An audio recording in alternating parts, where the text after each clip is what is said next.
Este es el video número 4 en la parte 4 que se llama Generalizando la interpretación y los electos. Y en el video pasado estuvimos hablando acerca de la expresión bíblica de reyes y sacerdotes.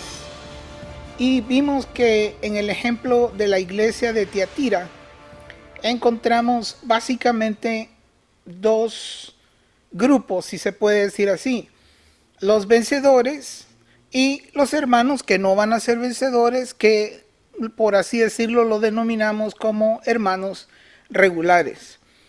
Antes de proseguir, yo quiero decir, estos son el resultado de mis estudios. Yo no estoy diciendo de ninguna manera que esta es la única manera de interpretar estos pasajes. Lo que digo es que hacen mucho sentido para mí la manera en que lo estoy presentando, que fue como lo encontré en mis estudios. Pero esto es para que usted lo revise. No se trague todo, hermano. Usted revíselo, analícelo, ore al respecto. Y como dijo el apóstol Pablo, obsérvelo todo y retenga lo bueno. Retenga lo que es de edificación.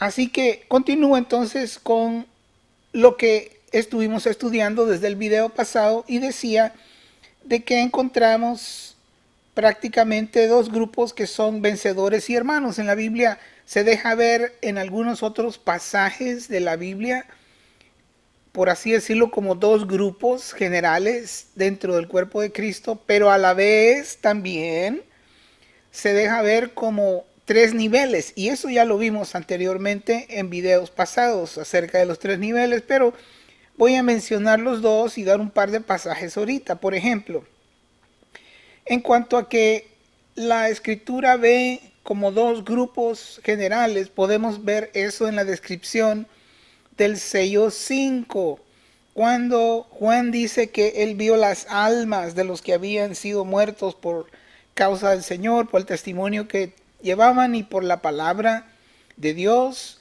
que es el sello 5, que es una descripción de un juicio que viene contra los creyentes. Ese juicio será ejecutado por el nuevo orden, usted sabe cómo se llama, nuevo orden planetario, que está siendo establecido en este momento y va a ser usado como fue usado Nabucodonosor para juzgar el pecado de su pueblo, del pueblo de Dios. Ahora, en este sello 5, Juan dice que él vio las almas, el griego dice los espíritus, de los que habían sido muertos por causa del testimonio que tenían y de la palabra de Dios, y que ellos clamaban por venganza: ¿hasta cuándo, Señor, vengarás nuestra sangre de los que moran en la tierra?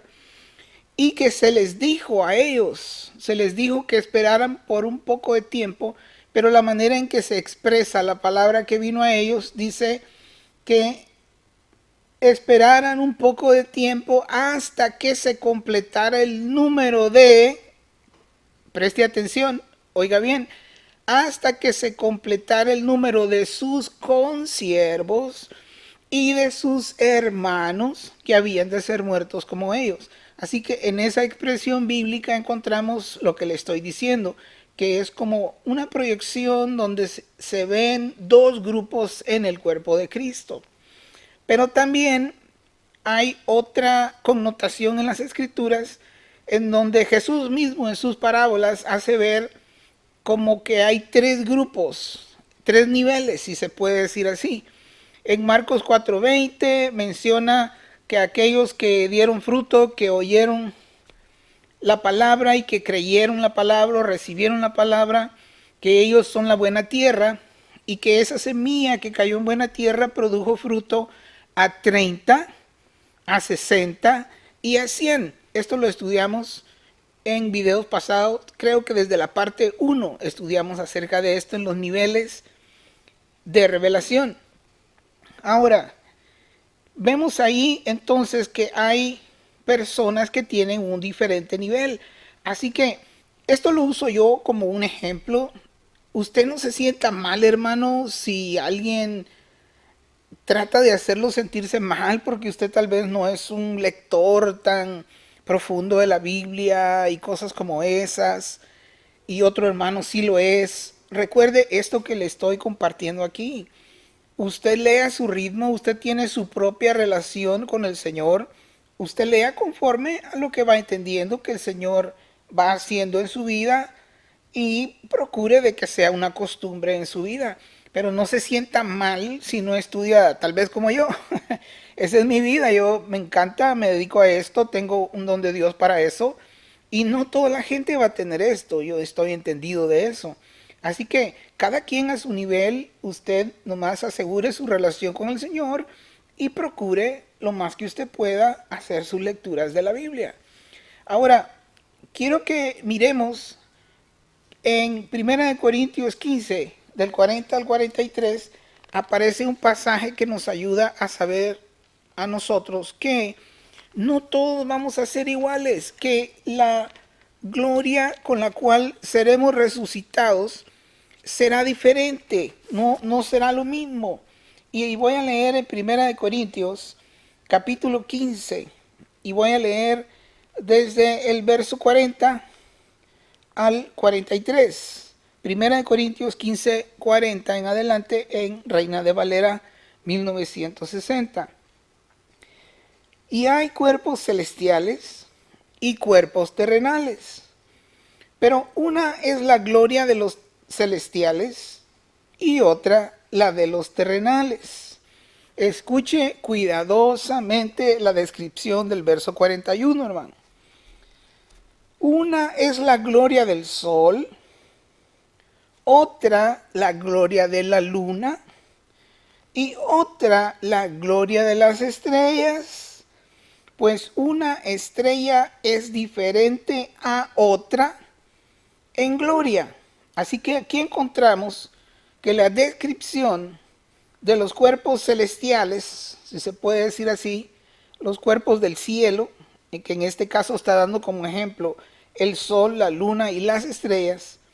Aquí en este verso hay cuatro, por así decirlo, bueno, hasta muchas más, pero básicamente la gloria del sol, la gloria de la luna, la gloria de las estrellas. Pero también dice que en la gloria de las estrellas hay muchos niveles de gloria que son diferentes unas estrellas de la otra. ¿Y por qué estoy trayendo esto a colación? Por lo que estoy hablando acerca de ser como Jesús. Y mire lo que dice el verso 42. Así también es la resurrección de los muertos. Preste atención, hermano. Una es la gloria del sol, otra es la gloria de la luna, otra la gloria de las estrellas, y hay diferencia de glorias entre una estrella y otra, o sea que hay muchos niveles de diferentes glorias en todas las estrellas, y está diciendo, así también, así mero, como quien dice, así también es la resurrección de los muertos. Escuche eso, hermano. En otras palabras, no vamos a ser resucitados y todos vamos a ser clones, todos iguales. No, hermano. Según esta escritura, habrá diferentes niveles de gloria para todos los hermanos, diferentes niveles. Así que eso nos trae esperanza, porque por así decirlo, si no podemos llegar a ser y a tener la gloria máxima, plena de Jesús, hay esperanza porque hay otros niveles más abajito. Pero por así decirlo, y como dice el dicho, tirémosle al general para ver si por lo menos le pegamos al capitán. En otras palabras, nosotros sigamos perseverando y avanzando hasta la gloria que podamos, si se puede decir así. Pero el punto es que cuando venga la resurrección y cuando el reino sea manifestado, no vamos a ser todos igualitos, sino que va a haber diferentes niveles de gloria. Le voy a dar un ejemplo de la misma Biblia. En Lucas 19, no voy a leer el pasaje, solo voy a mencionar en dónde está para continuar con la presentación. Pero en Lucas 19 Jesús explicó que había un hombre, usó una parábola, que dio sus minas para que fueran multiplicadas en las manos de sus ciudadanos. Y le dio 10 minas a uno, y le dio 5 minas a otro, y le dio una mina a otro. Y que vino el que le había dado 5 y dijo de que él había multiplicado otras 5, un total de 10, y le dijo que lo iba a poner a reinar, oiga eso hermano, sobre 10 ciudades, que él iba a ser el gobernador de 10 ciudades, o como usted quiera llamarlo, gobernador o rey o como usted guste, pero que él iba a estar a cargo de 10 ciudades. Al otro le dijo, tú vas a tener cargo de 5 ciudades. Y desafortunadamente al tercero le fue mal porque él no rindió lo que el Señor esperaba. Y a los otros ciudadanos que se les había dado dinero, también dice ahí en la parábola, de que una vez que fue establecido el reino, fueron traídos para ser decapitados porque ellos rechazaron el reinado de el Señor en la parábola. Así que lo que quiero ilustrarle yo es, cuando el reino se manifieste, dijo Jesús, esto no es invento mío, ahí está en Lucas 19, que hay unos que van a reinar sobre 10 ciudades. Con solo eso, mire hermano, vamos a hacer un pequeño paréntesis porque eso está relacionado con el futuro cuando venga la nueva tierra bajo el cielo nuevo. Dice ahí que va a haber unos que van a reinar sobre 10 ciudades y otros van a reinar sobre 5 ciudades. ¿Qué quiere decir eso? Que va a haber más ciudades aparte de la Nueva Jerusalén. Va a haber más ciudades. Y encima de eso podemos ver, como vimos en el ejemplo de Tiatira en el video pasado, va a haber reyes sobre las naciones. Aparte de que va a estar alguien a cargo de 10 ciudades, a cargo de 5 ciudades, va a haber reyes a cargo de las naciones. Eso nos está diciendo de que, y confirmando, de que lo que leímos en 1 Corintios, que vamos a ser resucitados con diferentes niveles de gloria, entonces eso nos da a nosotros una perspectiva de que no vamos a ser todos igualitos. También podemos ver que Jesús le hizo promesa de reinado a sus discípulos y en en Mateo capítulo 19 podemos ver en el verso 28, Mateo 19, 28, Reina Valera 1960, Jesús les dijo a los discípulos, de cierto os digo que la regeneración, cuando el Hijo del Hombre se siente en el trono de su gloria, vosotros, a los discípulos, que me habéis seguido, también os sentaréis sobre 12 tronos. Mire, ahí van tronos, va a reinado, para juzgar a las 12 tribus de Israel. Y después menciona el verso 29 y dice, y cualquiera que haya dejado sus casas, hermanos, hermanas, lo que estoy tratando de ilustrarle aquí es que Jesús les dijo a ellos de que Él les prometía, por así decirlo, que iba a haber 12 tronos reservados para ellos, para que ellos juzgaran a las 12 tribus de los hijos de Israel. Pero el verso 29, cuando Él dice, y cualquiera que haya dejado hermanos, hermanas o casas, mujeres, hijos, etcétera, etcétera, etcétera, en otras palabras, Jesús está abriendo la puerta para dar el sentido de que hay más tronos. Y eso es bastante claro en ese pasaje. Ahora, en Lucas 22 y verso 29, lo voy a leer. Miren lo que dice, hermano, hablando también a los discípulos. Lucas 22, 29 y 30, Reina Valera 1960. Yo pues os asigno un reino, está hablando de reinar, como mi Padre me lo asignó a mí. La misma expresión del mensaje a la iglesia en Tiatira que vimos ayer en Apocalipsis capítulo 2. Verso 30. Lucas 22:30, Jesús a sus discípulos, para que comáis y bebáis a mi mesa en mi reino y os sentéis en tronos, mire, varios tronos, juzgando a las 12 tribus de Israel. Ahora, esa promesa que les hizo él de que iba a haber tronos para que ellos juzgaran a los hijos de Israel, y basados en el número que se da en Apocalipsis capítulo 14, donde habla acerca de los 144,000.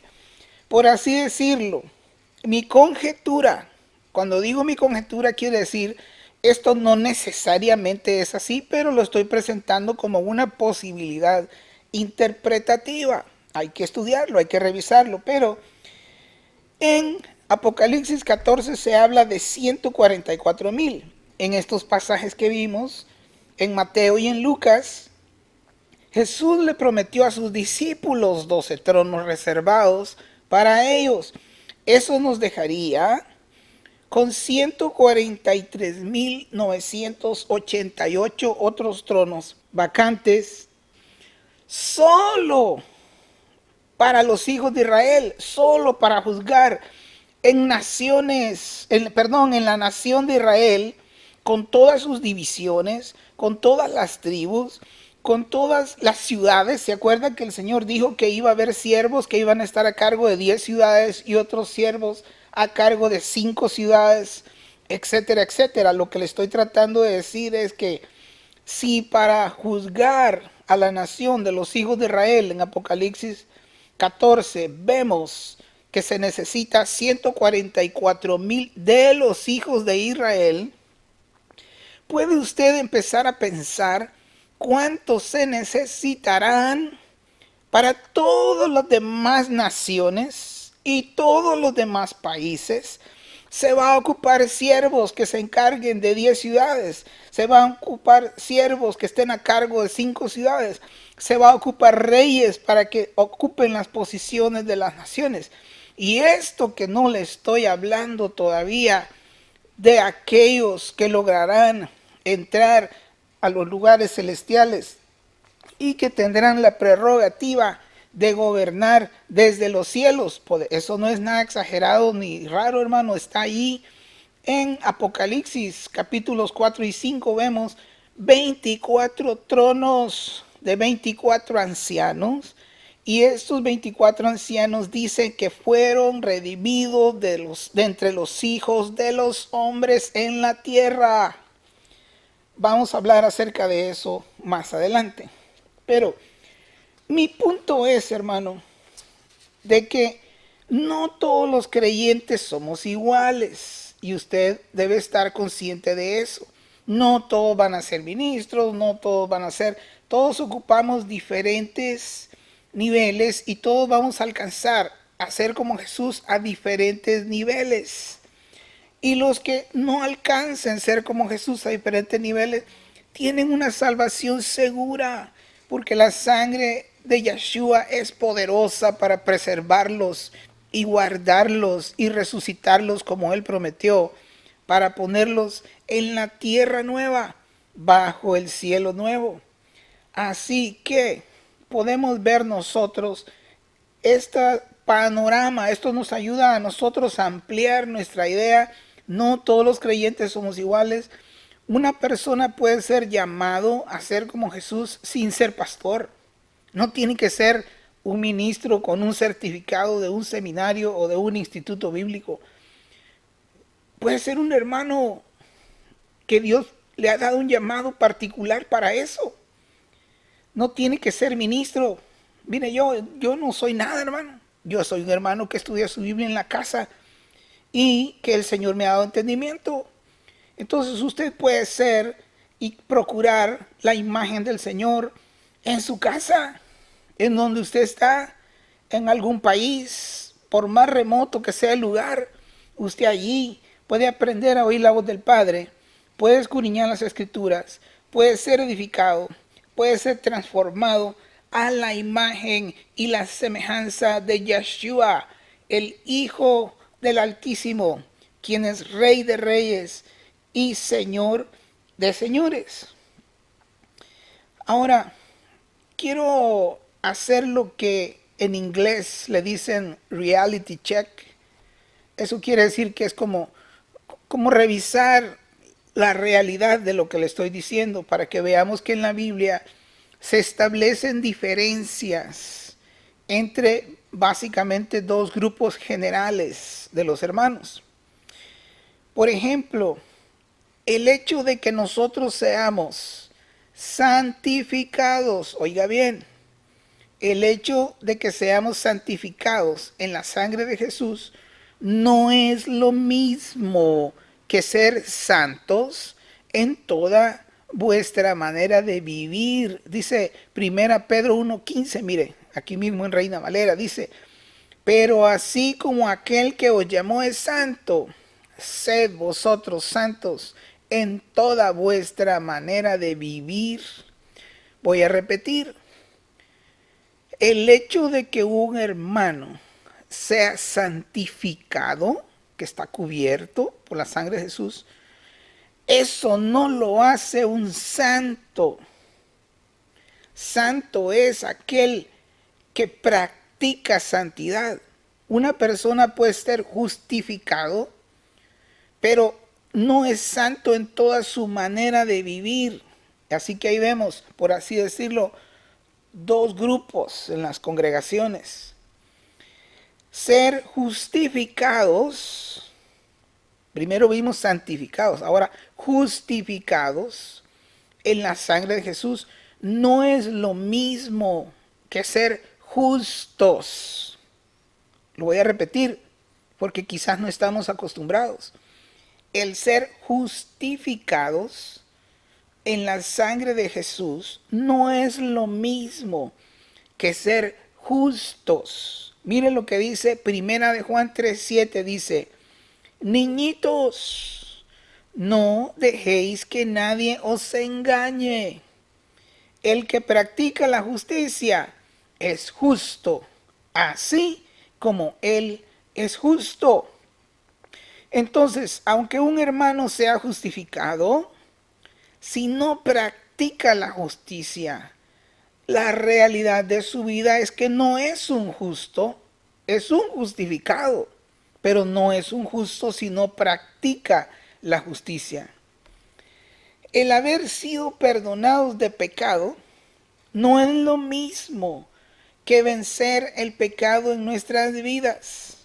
Una cosa es la cobertura de la sangre para un pecado en particular cuando lo confesamos, y otra muy diferente es nunca volver a hacerlo.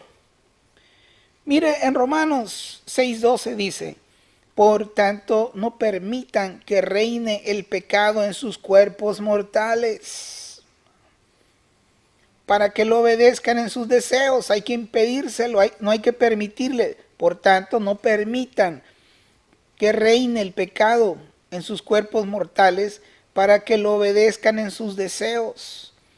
En Hebreos 12:4 dice, aún no habéis resistido hasta sangrar, hasta la sangre, dice Valera, luchando contra el pecado. Primera de Juan 1:9, muy conocido. Si confesamos nuestros pecados, Él es fiel y justo para perdonar nuestros pecados y limpiarnos de toda maldad. Nosotros leemos así, perdóneme, a lo loquito a veces, superficialmente, y no prestamos atención lo que está diciendo la Escritura. Lo voy a volver a leer y voy a hacer el énfasis. Dos cosas suceden si confesamos nuestros pecados. Dice, si confesamos nuestros pecados, Él es fiel y justo para hacer dos cosas. Una, perdonarnos de nuestros pecados y limpiarnos de toda maldad. Una persona puede ser perdonado y no ser limpiado de toda maldad, y el ejemplo es porque lo vuelve a hacer. Una persona ya limpiado de pecado nunca va a volver a cometer ese pecado en particular, porque ya está limpiado de eso. pero entonces necesita estar bajo la justicia, la justificación del Señor para el perdón de ese pecado. Así que Él es fiel y justo, dice, para perdonar nuestros pecados, esa es una cosa, y limpiarnos de toda maldad. Limpiarnos es no volver a hacerlo. Y hermano, viera qué bonito se siente después de los años que uno voltea para atrás. Y hay cosas que antes eran un gigante que uno no podía vencer. Y ahora, por la gracia de Dios, uno ha obtenido victoria. ¡Qué bendición es eso, hermano! Y lo estoy invitando a que usted también disfrute eso. La parte que dice en ese verso, limpiarnos de toda maldad, es no volver a hacerlo. Él no solo nos perdona al confesar, nos da el poder para quitar el pecado, porque Él es el Cordero de Dios que quita el pecado del mundo. No solo lo tapa, lo quita. Hablando de otro punto.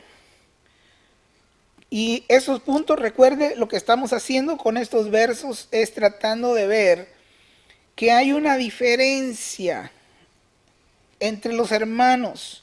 Hay unos que son santificados y hay otros que son santos, que caminan en santidad. Hay unos que son justificados, perdonados sus pecados, justificados, pero hay otros que están avanzando más, caminando en justicia, practicando la justicia. Son justos en sí mismos, no solo justificados, me doy a entender. Ahora vamos a ver, el haber sido sellados con el Espíritu, preste atención hermano, sellado, el sello del Espíritu. El haber sido sellados con el Espíritu desde el día en que creímos, no es lo mismo que recibir la manifestación de la unción descrita en Juan 14:23, donde dice de que Jesús respondió y dijo: si alguno me ama y guarda mi palabra, al que guarda mi palabra, mi Padre le amará y vendremos a él y haremos nuestra morada en él. Juan 14:23. Así que no es lo mismo ser sellado del Espíritu Santo que tener la manifestación del Espíritu Santo. Ahora, quiero volver a aclarar, porque eso es muy común, muy triste y muy frustrante, que la gente llama manifestación del Espíritu a una tembladera de hermanas. Eso no está bien, hermanos. Eso no es de Dios. Eso es un trance emocional que abre la puerta a movimiento espíritus de demonios. Las mismas hermanas en todos los cultos provocan esas cosas. Y vamos a hablar de más detalles de eso más adelante, pero eso no es así, hermanos. Si usted está ahí y usted ve esas cosas, sálgase, hermano. Está escrito, como mencioné en el video pasado 7 veces. Salid en medio de ella para que no recibáis las plagas por sus pecados. Sálgase de ahí, hermano. Así abiertamente lo digo. Ahora, tener el Espíritu morando en nosotros no es lo mismo que ser guiados por el Espíritu. Lo voy a decir otra vez. Toda persona que ha nacido de Dios, del Señor y que ha nacido de nuevo, es sellado por el Espíritu Santo, tiene el Espíritu morando en su espíritu. Pero no es lo mismo tener el Espíritu morando dentro de nosotros que ser guiados por el Espíritu. En Gálatas 5:25 dice: si vivimos en el Espíritu, andemos también en el Espíritu. No es lo mismo vivir en el Espíritu cuando ya lo tenemos, cuando ya hemos nacido de nuevo, pero andar en el Espíritu es otra cosa. Y recuerde, no es esa tembladera, hermano, es la obediencia a la voz del Padre cuando Él habla en nuestros corazones. En Romanos 8, del 13 al 14, leo: porque si vivís conforme a la carne, moriréis. Pero si por el Espíritu hacen morir las obras del cuerpo, viviréis. Porque todos aquellos que son guiados por el Espíritu, esos son hijos de Dios. Ahora la palabra hijos es huíos, que ya he venido explicando antes que eso es el equivalente hebreo de los Benei Elim, o sea, es una madurez superior, una madurez al nivel de la estatura de la plenitud de Cristo. Así que está hablando de que una cosa, el que anda en la carne, dice, morirá, pero si por el Espíritu hace morir las obras de la carne, vivirán. Porque todos aquellos que son guiados por el Espíritu, esos son hijos de Dios. Es un poco difícil de explicar, hermanos, porque tenemos tan malos conceptos que es bastante frustrante. Porque cuando dice aquí que si vivís conforme a la carne moriréis, ya están los hermanos pensando que no vaya al cine, que no vaya al estadio, que no haga esto, que no haga el otro, un montón de limitaciones y mandamientos de hombres que no están definidos en las escrituras, un montón de ideas de falsa religiosidad impuestas sobre la gente. Eso no está hablando ahí de eso, hermano. A lo que se refiere es, otra vez voy a volverlo a explicar, andar en el Espíritu es en la relación que usted tiene con el Padre y con el Hijo. Cuando el Padre le habla a usted de que vaya y haga algo y usted va y lo hace, eso es andar en el Espíritu. Así de sencillo, hermano. No es un esoterismo o algo que uno anda en una nube o que uno ni siente y pierde la conciencia y que pierde el control de sí mismo, hermanos. Ay, Dios mío, eso es hechicería, eso nos está sacando de lo que es la verdad. Es una relación personal en la cual la voz del Padre viene al corazón del creyente y el creyente aprende a oír esa voz y a vivir por ello. Aprende a oír la voz y a obedecer lo que esa voz nos está pidiendo. Eso es andar en el Espíritu. Y por eso dice aquí que todos aquellos que son guiados por el Espíritu, esos son hijos de Dios. En estas otras palabras quiere decir, esos son los hijos maduros de Dios. No son niñitos, son hijos maduros los que aprenden a ser guiados por el Espíritu. Pasando a otro punto que nos hace ver la diferencia entre unas cosas y las otras, hermano. El decir que amamos al Señor no es lo mismo que demostrarlo obedeciendo sus mandamientos. Aquí está otra cosa que es frustrante, hermano, hay que volverlo a explicar otra vez. No son los mandamientos escritos en piedra dados a Moisés. Ni siquiera son los mandamientos en la Biblia, hermano. Es los mandamientos que son dictados por el Espíritu al corazón del creyente, basados en los mandamientos escritos. Pero no son los mandamientos escritos en sí mismo como letra muerta, sino los mandamientos que el Espíritu dicta al corazón del creyente. En Juan 14:15 leemos, si me amáis, guardad mis mandamientos. O sea, al oír la voz de Jesús, al oír la voz del Padre, usted guarda eso que le fue dicho y va y lo hace. Y la lista podría seguir y seguir y seguir, hermano, dando ejemplos bíblicos de las personas que están dentro de las congregaciones, el cuerpo de Cristo. Básicamente está, por así decirlo, dividido en dos partes, los que viven conforme a la voluntad del Señor y los que viven carnalmente. Veremos en el próximo video, quizás, si llegamos hasta allí, de que Dios tiene un trato. La idea de estas enseñanzas aquí es motivarlo, hermano, a hacer arreglos, a tomar nuevas decisiones, a hacer un nuevo reenfoque y caminar hacia la semejanza de Jesús en su vida. La lista esta podría seguir y seguir para dar ejemplos, pero si el Señor no revela su corazón, no hay manera en que se pueda lograr esto. Así que una cosa es la maravillosa cobertura y la justificación alcanzada en su nombre y su sangre. Y otra muy diferente, lo que realmente somos. No solo en lo relacionado al pecado, que también se manifiesta con áreas muy feas de nuestra personalidad. Yeshua vino a destruir las obras del diablo por completo, no solo a cubrirlas externamente. Eso incluye pecados a veces escondidos de los hermanos, los cuales son nuestro gigante, y está demostrado por el hecho de que los hermanos han confesado eso una y otra vez y otra vez y otra vez a través de los años y no han podido conquistarlo. Ahora, ¿puede usted por un momento, hermano, imaginarse a sí mismo sin eso?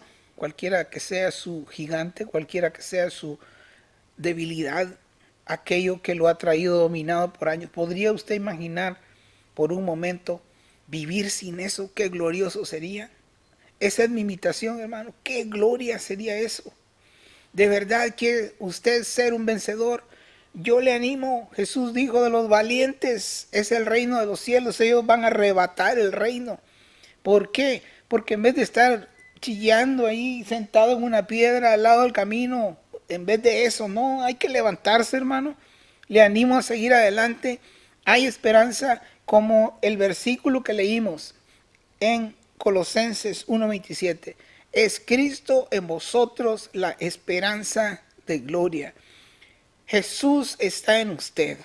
Mientras Jesús está en usted, hay esperanza, hermano, de alcanzar esta gloria que está siendo puesta delante de nosotros.